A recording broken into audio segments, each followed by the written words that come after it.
Iran की ललकार असल में है क्या? ईरान चाहता क्या है और ईरान खुद को समझता क्या है? इस युद्ध के मिजाज को बदलने की कोशिश क्यों कर रहा है? उसका अपना फायदा है क्या? और ईरान इस युद्ध में जबरिया घुसने की कोशिश क्यों कर रहा है? आज हर पहलू पे डिटेल से बात होगी। ईरान को आज हम सबके सामने लाकर रहेंगे और बताएंगे कि ईरान असल में चाहता क्या है। और हमारी इस कोशिश में बेहद खास मेहमान मेरे साथ जुड़ रहे, तारुफ में आपका करा दूं, मेरे साथ जुड़ रहे retired major general Brajesh Kumar, मेरे साथ जुड़ रहे retired group captain VN Jha साहब, और मेरे साथ चर्चा में जुड़ रहे हैं रिटायर्ड कर्नल शिवदान सिंह। आप तीनों का बहुत बहुत स्वागत है। सबसे पहले सर मैं आपके पास आना चाहूंगा ब्रजेश जी।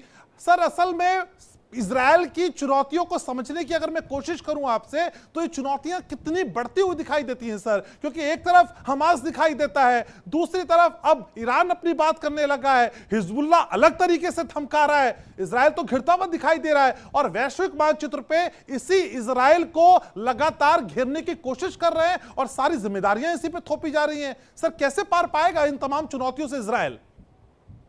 पहले तो प्रत्युष जी हमें यहाँ पे आमंत्रित, ग्रुप कैप्टन वीएन झा भी मौजूद हैं। तो झा साहब असल में कल भी हम चर्चा कर रहे थे आपसे, तो उस चर्चा का ये एक्सटेंशन समझिए कि असल में ईरान के एग्जिस्टेंस को मेरे व्यूअर्स को समझाइए सर। ईरान को किस बात का गुमान है और ईरान इस तरह के कॉन्फ्लिक्ट में खुद जबरन क्यों घुसना चाहता है? वो अपना स्टैंड क्यों थोपना चाहता है? ईरान कितना प्रासंगिक इस युद्ध में दिखाई देता है झा साहब आपको?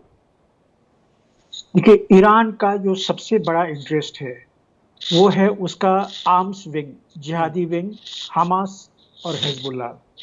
तो इसी को वो फंड कर रहा है, करेंगे कि ईरान के अलावा भी बाकी जो कंट्री हैं, जो जितने रेडिकल कंट्री हैं, वो इसमें क्यों कूद रहे हैं, चाहे वो कोई भी हो। सर इसका जवाब मैं लूंगा सर आपसे, इसका जवाब मैं लूंगा सर। हमारे साथ रिटायर्ड कर्नल शिवदान सिंह भी मौजूद है।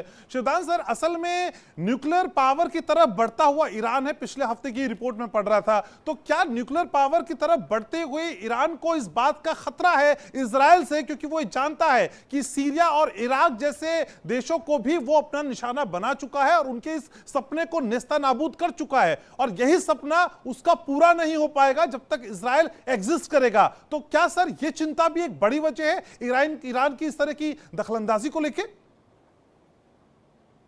होगा कि ईरान के न्यूक्लियर पावर प्लांट पर इजराइल पहले भी हमला कर चुका है जी, और ईरान का जो न्यूक्लियर जो सिस्टम बना रहा तक इस कदर इन्होंने अपना कब्जा किया हुआ है कि वहां से कुछ और निकलने या समझने की गुंजाइश नजर नहीं आती है। हमारे साथ रिटायर्ड कर्नल शिवदान सिंह भी मौजूद है। तो सिंह साहब, असल में हम जब इजराइल की स्थिति को समझने की कोशिश करते हैं, वो भी तब जब ईरान उस पर लगातार और इंपोज होने का प्रयास कर रहा है। सर ऐसे में हम देखते हैं जर्मन चांसलर इजराइल के साथ खड़े हैं, हम देखते हैं ऋषि सुनक वहां खड़े हैं, जो बाइडेन खड़े हैं, और मेरे सहयोगी बता रहे थे अभी मैक्रो साहब भी कल पहुंच रहे हैं। तो ऐसे में सर विश्व की इतनी बड़ी शक्तियों का साथ होना क्या इजराइल को बूस्ट करता है? और अगर ये बूस्ट करता है तो फिर ये जंग बहुत दूर तक जाने वाली है क्या सर?